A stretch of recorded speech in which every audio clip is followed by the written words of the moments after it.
The big event, Pokemon Go Wild Area 2025, is almost here, and in this video I will be going through everything the event has to offer and the best tips to help you make the most of it. So the event will be taking place on November 15th and 16th between 10 AM and 6 PM local time, and this is the global event, so you can take place from anywhere you are in the world. And it will be free to play, but you can upgrade your experience with a $12 event ticket. But before we get into that, let's go through what we can get for free, and then we'll see whether it's worth buying the ticket. So Impidimp, Morgrem and Grimmsnarl will be making their Pokemon Go debut, and you can use 25 Impidimp candy to evolve Impidimp into Morgrem, and then you can use 100 Impidimp candy to evolve Morgrem into Grimmsnarl. Not only that, but G-Max Grimmsnarl will be making its Pokemon Go debut in 6-star max battles, and it can be shiny. For the raids, in 3-star raids will be the debut of Beware wearing a wilderness cape. In 5-star shadow raids on Saturday the 15th will be Shadow Cresselia, and making its Pokemon Go debut will be Shadow Darkrai, which will be in 5-star shadow raids on Sunday the 16th. Do note as well that each of these raid and max battle Pokemon do have a chance of coming with a new special background when caught. For the wild encounters, the following Pokemon will be spawning in 2 rotating hours. So the first hour of the event will be the Lurking Dark Hour, followed by the Fanciful Fairy Hour, and these will rotate back and forth throughout both days of the event. During the Lurking Dark Hour, you will be able to encounter Alolan Meowth, Alolan Grimer, Ghastly, Hoothoot, Murkrow, Sneasel, Houndour, Poochyena, Galarian Zigzagoon, Seedot, Nincada, Cacnea, Kricketot, Stunky, Skorupi, Scraggy, Zorua, Fungus, Dino, Inkay, Phantump, Impidimp, and Dreepy.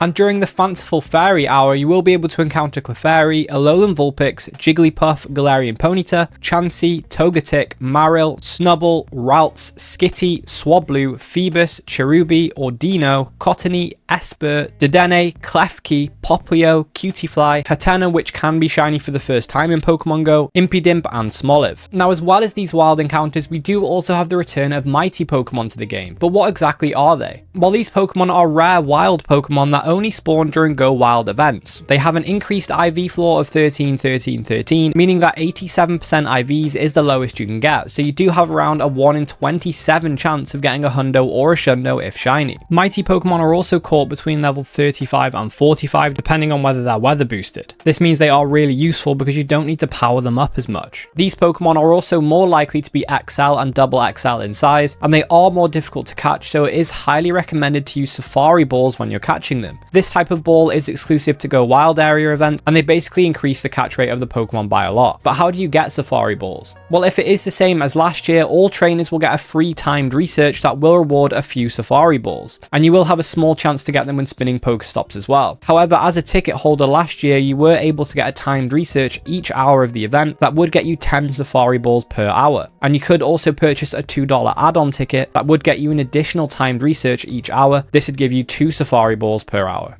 Do note as well that mighty Pokemon can run, and last year they did have a pretty high flee rate, so Safari Balls are even more important. Mighty Pokemon also did have some kind of boosted shiny rate last year, although the rate wasn't definitive, but I believe if they are shiny they won't run. So different Mighty Pokemon will be appearing on each day of the event. But do note that they are rare spawns, and you can tell which Pokemon is a Mighty Pokemon by the yellow glow underneath the Pokemon on the overworld map. And during the encounter as well, the CP is hidden. So on Saturday the 15th, you could see the following Mighty Pokemon: Wigglytuff, Galarian Rapidash, Tyranitar, Mawile, Absol, Golurk, Hatterene, Obstagoon, and Meowscarada. And on Sunday, we will see Alolan Ninetales, Galarian Weezing, Granbull, Houndoom, Gardevoir, Honchkrow, Garchomp, Drapion, and Weavile. Last year, there was also a Mighty Pokemon surge between 6 PM and 6:15 PM local time, where Mighty Pokemon appeared more frequently. This was to use up any of your Safari Balls you had left over because they do expire at the end of the event. So if we do get this Mighty surge again for 15 minutes after the event, the Safari Balls will most likely be expiring at 6:15 PM. In 5km event eggs will be Mime Jr., Sandile, Pawniard,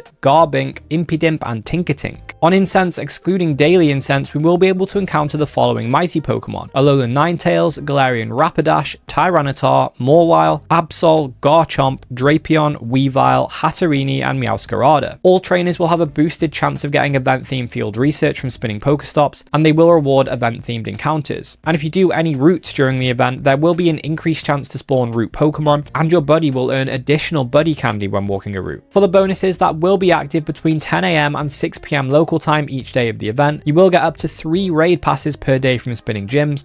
The daily max particle collection limit will increase to 1600. You'll get 3 snapshot photobomb encounters per day. There'll be no remote raid limit on both days, and you'll be able to use a charge TM to remove frustration from your shadow Pokemon. Also, certain Pokemon will know legacy moves when encountered or evolved into. Galarian Rapidash will know Wild Charge, Gardevoir will know Synchronoise, Absol will know Brutal Swing, Garchomp will know Earth Power, Costume Beware will get Drain Punch, Obstagoon will get Obstruct, and Meowscarada will get Frenzy Plant. Now that is everything you can get for free for this event, but there is the option of purchasing a $12 event ticket, and this ticket is available in the in-game shop or on the Pokemon Go web store, and if you do get it from the Pokemon Go web store, it will be the same price, but you will get a new avatar item with your purchase. But how exactly will the ticket improve the event? Well, like I mentioned before, you will most likely get a Safari Ball restock of 10 balls per hour, and incense encounters will be upgraded. You will get access to unknown W, I, L, and D to spell out wild, as well as all of the mighty Pokemon I mentioned before. Not only that, but you will also rarely be able to encounter the first mighty legendary Pokemon we've had in the game via incense, those being Mighty Uxie, Mesprit, and Azelf. Not only are they mighty Pokemon, but being legendaries, they will have a 1 in 20 shiny rate, and they are normally regional, so it is really nice being able to get access to all 3 of these globally, and without raiding. For ticket holders, there will also be an exclusive special research which will have you choose a dark type or a fairy type path to earn 1 of 2 in-game medals. Trainers who pick the dark type path will get the following bonuses upon earning the Dark Detective medal. You'll get 1 additional Candy XL for catching dark type mighty Pokemon, and you'll get an additional 1000 Stardust when catching dark type mighty Pokemon. And if you choose the fairy type path, once you get the Fairy Fanatic medal, you'll get 1 additional Candy XL awarded for catching fairy type mighty Pokemon, and you'll get an additional 1000 Stardust for catching them as well. And trainers that complete the special research will get a new avatar pose, and the Pokeball that the avatar holds in the pose will match the Pokeball that your buddy was caught in. And lastly are the extra bonuses that will be active between 10 AM and 6 PM on each day. So you will have an increased chance of encountering shiny Pokemon, so do note that if you are a shiny hunter, then you will need to get the event ticket if you want those boosted shiny rates. The daily max particle collection limit will be increased to 3200. You will receive an increased amount of max particles from power spots and exploration. You'll have 3/4 max particle costs for unlocking and powering up max moves. You'll get up to 6 raid passes from spinning gyms. You'll have 2 times catch candy, increased chance of getting 5km event eggs from spinning Pokestops and gyms. There'll be half hatch distance, lure modules will last for 2 hours, and you'll get 6 snapshot photobomb encounters per day. And between 12 AM and 11:59 PM local time each day of the event, you will also be able to do up to 6 special trades per day,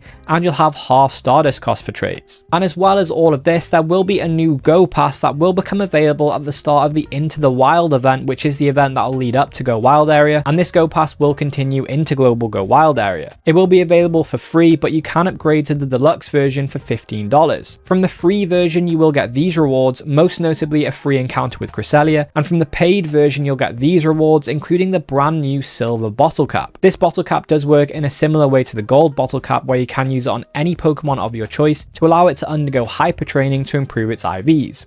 The difference between the silver and the gold bottle cap though is that the gold cap allows you to improve all 3 stats, but the silver cap only allows you to improve 1 stat of your choice. And as well as these rewards, you will get all of these bonuses for reaching the different major milestones in the Go Pass. So overall, I do actually think the event ticket is probably worth getting, especially if you are a shiny hunter and you want all those extra Safari Balls for catching mighty Pokemon. You will also be getting 6 raid passes per day and a lot of extra bonuses. However, I wouldn't really recommend buying the Deluxe Go Pass for the silver bottle cap, because $15 is a lot just to raise the IV of 1 stat, and generally I don't think it's worth $15 just to raise the IVs a little bit. But if you are somebody that is trying to get hundos and shundos and you would be raiding to try and get these IVs anyway, it will most likely end up cheaper to buy the silver bottle cap instead of raiding to try and get that 100% IV. Now, which event Pokemon are most worth focusing on? So starting with the wild encounters available in the Dark Hour, Alolan Meowth is a Stardust boosted Pokemon that gives 750 Stardust per catch. It also has a boosted shiny rate of 1 in 64, and so does Alolan Grimer that will also be spawning. Ghastly is a useful spawn because Mega Gengar is the 2nd best Ghost type attacker with Lick and Shadow Ball, and it's the 2nd best Poison type attacker with Lick and Sludge Bomb. Sneasel could also be worth it because Weavile is the 22nd best Dark type attacker with Snarl and Foul Play, and it's the 20th best Ice type attacker with Ice Shard and Avalanche. Sneasel does also have a perma boosted 1 in 64 shiny rate. For Houndour, Mega Houndoom is the 18th best Fire type attacker with Fire Fang and Flamethrower, and it's the 5th best Dark type with Snarl Grimmsnarl and Foul Play. Galarian Zigzagoon will be spawning, and whilst not meta relevant, it is also a perma boosted shiny. Similar is Nincada, not meta relevant, but it does have the 1 in 64 shiny rate. Skorupi will be spawning, and this one is for Go Battle League, with its evolution Drapion being ranked 82 in the Great League and ranked 53 in the Ultra League. Scraggy doesn't have any meta relevance, but it does have a mega evolution coming in the future, so bear that in mind. Fungus will be spawning, and again it doesn't have any meta relevance, but it is a Stardust boosted Pokemon that gives 500 Stardust per catch, so it is always worth catching. We've also got Dino featuring during the Dark Hour, and Hydreigon is the 10th best Dark type with Bite and Brutal Swing, and as a Shadow it's the 3rd best overall with the same moveset, so it could be worth getting some candy to power up a Shadow version. On the other hand, we have more of a Go Battle League oriented Pokemon with Inkay, because its evolution Malamar is ranked 57 in the Great League and ranked 32 in the Ultra League. Phantom could also be worth picking up, because not only is Trevenant ranked 72 in the Ultra League, but it is also a Pokemon that can be traded to reduce its candy evolution cost down to 0. Saving up a load of these to evolve during a 2x evolution spotlight hour with a lucky egg active is a good strategy. Impidimp will be available, and it will be available in both hours actually, and it and Grimmsnarl are both dark and fairy types, and Grimmsnarl itself does max out at 3222 CP. It has 227 attack, 139 defense and 216 HP, and these are the fast attacks it can use, and these are the charged attacks it currently has access to as well. Unfortunately, it's not going to be much of a raid attacker with this moveset, but it does look like it could see some play in the Ultra League, and G-Max Grimmsnarl in particular will actually be the best dark type attacker in the game for max battles, but it will be outclassed by G-Max Urshifu Single Strike in the future. And lastly for this hour, we do have Dreepy spawning, and Dragapult is the 10th best ghost type with Astonish and Shadow Ball. For the fairy hour, we do have Clefairy, and not only is Clefable ranked 99 in the Great League and ranked 34 in the Ultra League, but it does now have a Mega Evolution, and Mega Clefable will be one of the best fairy type attackers in the game with Charm and Dazzling Gleam. And when Mega evolved, it does also pick up a flying typing as well, so it does have the potential to be a decent flying type attacker depending on the flying type moveset it gets. We also have Alolan Vulpix spawning, and Alolan Ninetales is ranked 89 in the Ultra League. Jigglypuff is also worth it for Go Battle League, where Wigglytuff is ranked 28 in the Great League. Chansey will also be spawning, and it's worth getting the candy for powering up Max Blissey, which is the best general tank and healer in max battles. Blissey is also a great gym defender. For Togetic, its evolution Togekiss is ranked 80 in the Great League, ranked 12 in the Ultra League, and ranked 23 in the Master League. So overall, a really great Pokemon to have for Go Battle League. Not only that, but Togekiss is also the 15th best fairy type attacker with Charm and Dazzling Gleam. We also have Marill available, and Azumarill is currently ranked 4 in the Great League. This one always seems to be relevant in the Great League, so definitely a good one to have. For Ralts, Mega God of War is the 5th best Psychic type with Confusion and Psychic, and it's the best fairy type attacker in the game with Charm and Dazzling Gleam. Mega Gallade also has relevance, being the 15th best fighting type with Low Kick and Close Combat, and it's the 4th best Psychic type with Confusion and Psychic. Swablu is also spawning during this hour, and Altaria is currently ranked 11 in the Great League. Ordino doesn't have any meta relevance, but it is the Stardust boosted Pokemon that gives the most Stardust, being 2,100 Stardust per catch, so always worth catching when you see it. Cottony has some relevance in the Little Cup, where it's ranked 42. Klefki will be spawning, and whilst not meta relevant, it is a regional Pokemon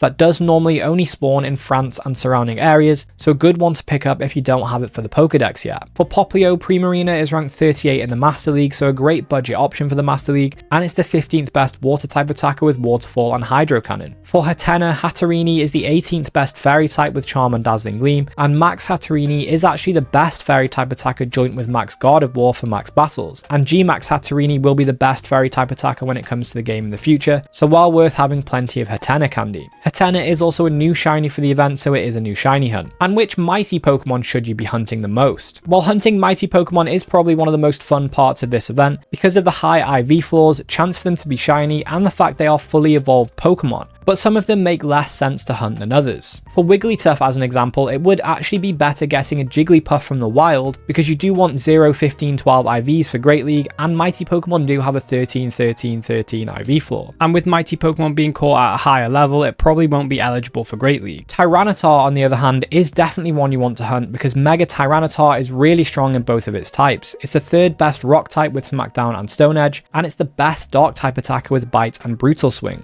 Absol is also a great target, because Mega Absol is the 4th best Dark type with Snarl and Brutal Swing, and do note that Brutal Swing is a legacy move for Absol, but all Absol caught during this event will know that move. Hatterini will be worth it as well, as I mentioned before, and you will be able to get more candy per catch when catching this compared to catching Hatenna. Meowscarada is also a good one to go after because it is the 16th best grass type attacker with Leafage and Frenzy Plant, and it will have Legacy move Frenzy Plant when caught during this event. For Alolan Ninetales, it would actually be better to go after Alolan Vulpix in the wild for PvP IVs. Galarian Weezing has relevance in Go Battle League, where it's ranked 98 in the Great League and ranked 60 in the Ultra League. So generally the 13, 13, 13 IVs won't be ideal, and because it's a mighty Pokemon, its level and its CP will probably be too high for the Great League. Mighty Houndoom will be worth it for Mega Houndoom as a dark type attacker like I mentioned before. Gardevoir is going to be a great one for Mega Gardevoir like I mentioned before as well. And Mighty Garchomp will be a great target because Mega Garchomp is the 3rd best Dragon type with Dragon Tail and Breaking Swipe, and it's the 2nd best ground type with Mudshot and Earth Power. And luckily all Garchomp caught will know Legacy move Earth Power. Garchomp is also ranked 55 in the Master League, and it wants Legacy move Earth Power for this as well, so it's definitely worth getting. So it's definitely worth catching during this event. For Drapion, it's going to be better to get a Skorupi from the wild, and for Mighty Weavile, it's not a bad one to pick up for its relevance as a budget dark and ice type attacker like I mentioned before.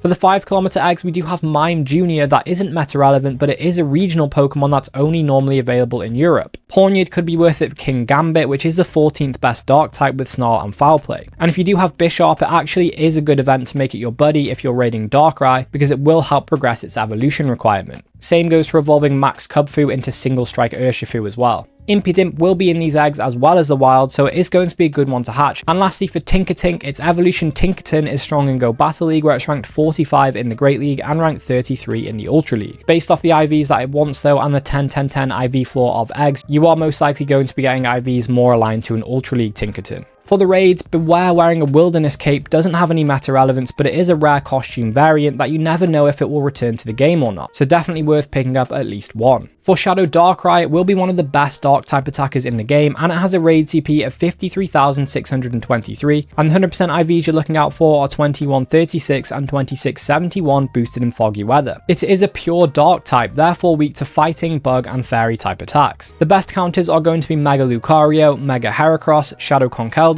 Terrakion, Mega Blaziken, Lucario, Mega Latios, Mega Pinsir, Crown Zacian and Shadow Raikou. And for budget counters which are generally easier to obtain and to power up, you could use Lucario, Conkeldurr, Togekiss, Vikavolt, Machamp and Breloom. For Shadow Cresselia, it is ranked 43 in the Ultra League and it has a raid CP of 33,794, and the 100% IVs are 1633 and 2041 boosted in windy weather. It's a pure psychic type, therefore weak to bug, ghost and dark type attacks. The best counters will be Dawnwing's Necrozma, Mega Gengar, Mega Absol, Mega Tyranitar, Shadow Tyranitar, Shadow Chandelure, Shadow Absol, Mega Banette, Mega Houndoom and Shadow Weavile. And for budget counters you could use Tyranitar, Chandelure, Hydreigon, Hisuian Zoroark, Incineroar and Weavile. For Gmax Grimmsnarl, the 100% IV you're looking out for is 1628. It's a dark and fairy type, therefore weak to fairy, poison and steel type attacks. And it will use 2 of the following attacks in battle: Dark Pulse, Play Rough, Foul Play and Power Up Punch. So if you are going to be using steel types, do watch out for Power Up Punch. For tanks that you will use in the main battle phase, I would recommend Blissey with Pound, Crown Zacian with Metal Claw, Crown Zamazenta with Metal Claw, Chansey with Pound and Gmax Snorlax with Pound. For attackers that will be swapped into during the max phase, I would recommend Crown Zacian with Metal Claw, Max Metagross with Bullet Punch, Max Excadrill with Metal Claw, Crown Zamazenta with Metal Claw, Max Duraludon with Metal Claw, Max Hatterini with Charm, Gmax Garbodor with Takedown, and Max Toxtricity with Poison Jab. Now if you want to power up any of these event Pokemon, you will need more candy. And during this event, the only specific candy bonus you can get is 2 times catch candy from the ticket. Outside of this, it's worth using Pineapple Berries when catching the Pokemon you want more candy on, and you can Mega Evolve a Pokemon that shares a type with the Pokemon you're catching to get more candy, Candy XL and XP. As this is a fairy and dark type themed event, I would recommend Mega Evolving one of these dark type Pokemon during the dark hours and one of these fairy type Pokemon during the fairy type hours. You could also Mega Evolve a psychic type to get more candy for Cresselia and the Mighty Lake Trio. And trading can also get you extra candy depending on the distance between the locations where the 2 Pokemon were caught. But this season, because of the seasonal bonuses, every trade will get you an extra candy and a guaranteed Candy XL. And if you do trade on Sunday, you can benefit from trade days, which offers these trading bonuses. It's also worth worth planning which adventure effect you're going to use ahead of time. Now, if you are looking to find more mighty Pokemon, then I would recommend using Origin Palkia's Spatial Rend adventure effect to increase the encounter radius. If you're struggling with catching certain Pokemon, Black Kyurem's Free Shock adventure effect is an option because it does increase catch rate by 25%, and it stops Pokemon from moving around. Alternatively, White Kyurem's Ice Burn adventure effect increases catch rate by 50%, and it slows down the catch circle when it's small to allow you to more easily land excellent throws. And if you're finding it difficult to beat certain raids and max battles, you do have the option of using Crown Zacian's Behemoth Blade adventure effect to increase the attack of Pokemon by 10% in raids and 5% in max battles. You could also use Eternatus's Dynamax Cannon adventure effect for max battles as well, because it raises the level of max moves by 1 even if they're maxed out. And if you are looking to eventually get to level 80 in Pokemon Go, you will need 50 Platinum medals. So here are some you can work on during this event in particular. With the Dark and Fairy type Pokemon theme, it's a good chance to work on your Platinum Delinquent and Fairy Tail Girl medals. If you haven't raided any of the event's raid bosses before, this could help you with your Rising Star medal. And with you getting 3 free raid passes per day of the event, and with the fact there's no remote raid limit, it's a good chance to work on your Champion and Battle Legend medals. You do also get 3 snapshot photo bombs per day and 6 per day if you have the ticket, so this is a good opportunity to work on your Cameraman Platinum medal.